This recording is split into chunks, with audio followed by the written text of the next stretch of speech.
Chers amis de Haïba FM, chers auditeurs de Haïba FM, chers internautes, bonjour. Aujourd'hui, vu le sujet, je vais m'exprimer en français. Il s'agit de l'accord de défense, le partenariat de défense entre la France et les Comores. Si vous allez sur la page Facebook de Haïba FM, vous verrez cet accord qui a été signé en septembre 2010 sous le mandat du président Sambi. C'est un accord de défense. Quand on lit le texte, on se dit que les Comores sont à égalité avec la France. Si jamais la France est attaquée, les Comores ont le devoir, comme il est dit dans le contrat, enfin, tout au moins, c'est un partenariat pour que les Comores aident la France et que la France aide les Comores aussi à se protéger. Pourquoi il faut le publier? Pourquoi nous l'avons publié? C'est parce que d'abord, beaucoup de gens se demandent le contenu, s'interrogent sur le contenu des accords qui nous lient à notre partenaire principal, la France. Cet accord-là fait référence à la Charte des Nations Unies, à l'Union africaine et parle de l'intégrité territoriale. Et c'est là que se posent les grandes questions qui font que nous devons nous interroger. Je pense que beaucoup d'entre vous, ces derniers mois, nous ont demandé de publier cet accord parce que on parle de plus en plus de disponibilité, de l'existence de réserves de pétrole dans la région, parce que on parle aussi de terrorisme dans la région, parce qu'on parle aussi de notre relation avec les autorités françaises à Mayotte. D'abord, il faut lire cet accord qui a été signé donc il y a 11 ans, bientôt, qui est complété par d'autres accords. Ce qui caractérise notre pays, c'est le secret absolu et l'absence de responsabilité des dirigeants, puisqu'ils ne parlent jamais de ce qu'ils signent et qui nous engagent.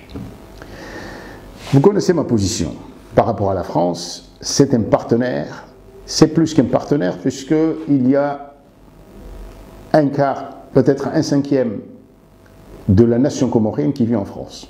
Je dis toujours qu'il n'est pas pensable, il n'est pas envisageable pour la plupart des Comoriens de se dire que on va, même si on avait les moyens, même en ces temps de nouvelles technologies où quelqu'un peut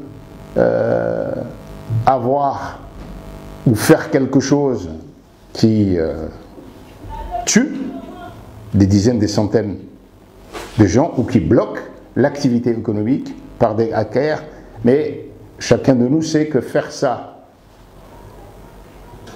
contre la France, c'est faire ça contre ses propres enfants, son frère, son cousin, ses petits-enfants. La relation que nous avons avec la France n'est pas tellement une question d'aide. À mon avis, l'aide, elle ne sert que si le pays qui est aidé la demande, la maîtrise et la définit en fonction de ses besoins. C'est pas ça ce que nous faisons jusqu'à présent. L'aide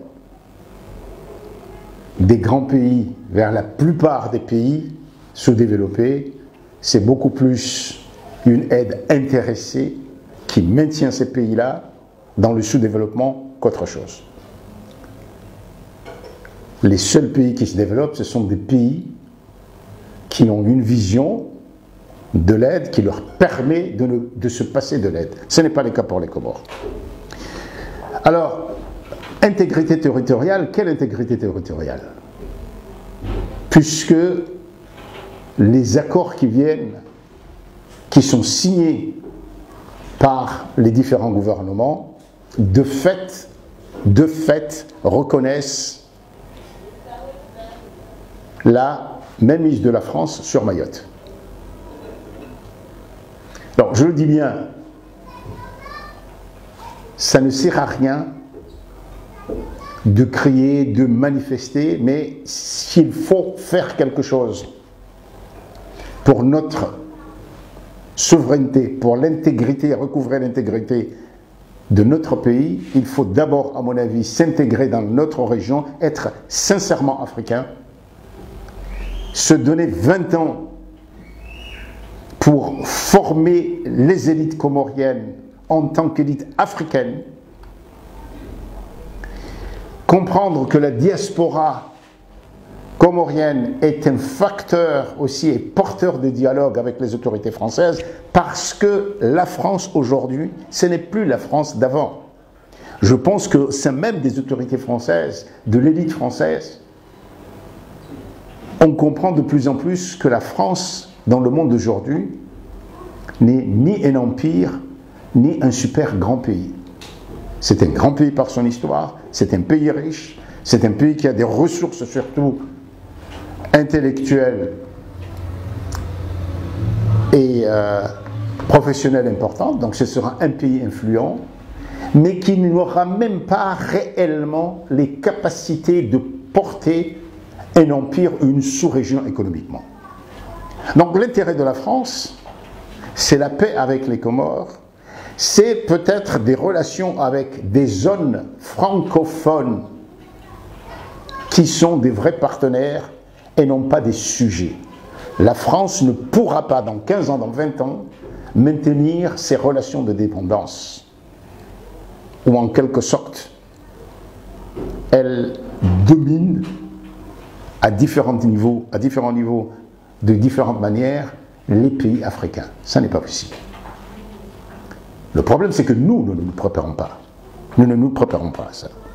Le problème, c'est qu'au lieu d'envoyer nos enfants éduqués dans les meilleures universités sud-africaines, tanzaniennes et kenyanes, on se contente de les envoyer dans de fausses écoles à Madagascar, au Sénégal et ailleurs, dans des pays francophones. On ne les envoie pas. S'il y a 1000 étudiants comoriens au Sénégal, il n'y a peut-être que une centaine à peine dans les vraies universités sénégalaises. Le combat pour notre intégrité territoriale commence par l'éducation et l'intégration, jouer les rapports de force mondiaux dans la région. Mais ça a des conséquences dès aujourd'hui, parce que quand on regarde les cartes des zones maritimes françaises, on voit, allez le voir, que la zone qui est définie autour de Mayotte est très très importante. Et moi je suspecte le gouvernement d'avoir intégré ça, d'avoir accepté ça, tout simplement parce qu'ils se disent que si on dit ça, si on accepte, si on signe, la France va nous protéger en tant que régime. C'est idiot. C'est idiot parce que cela crée beaucoup de problèmes. Je parle par exemple des pêcheurs d'Anjouan, de la côte est d'Anjouan. Aujourd'hui, il y a des bateaux, on a vu, dans une situation de crise, le préfet de Mayotte qui parlait comme un vieux colonial, administrateur colonial, on empêche, on fait ceci. Nous savons, nous vivons avec ces milliers de morts à chaque fois. À chaque fois, c'est nous qui nous soumettons, alors que dans le monde aujourd'hui, nous avons beau être petits, mais si on parle vrai,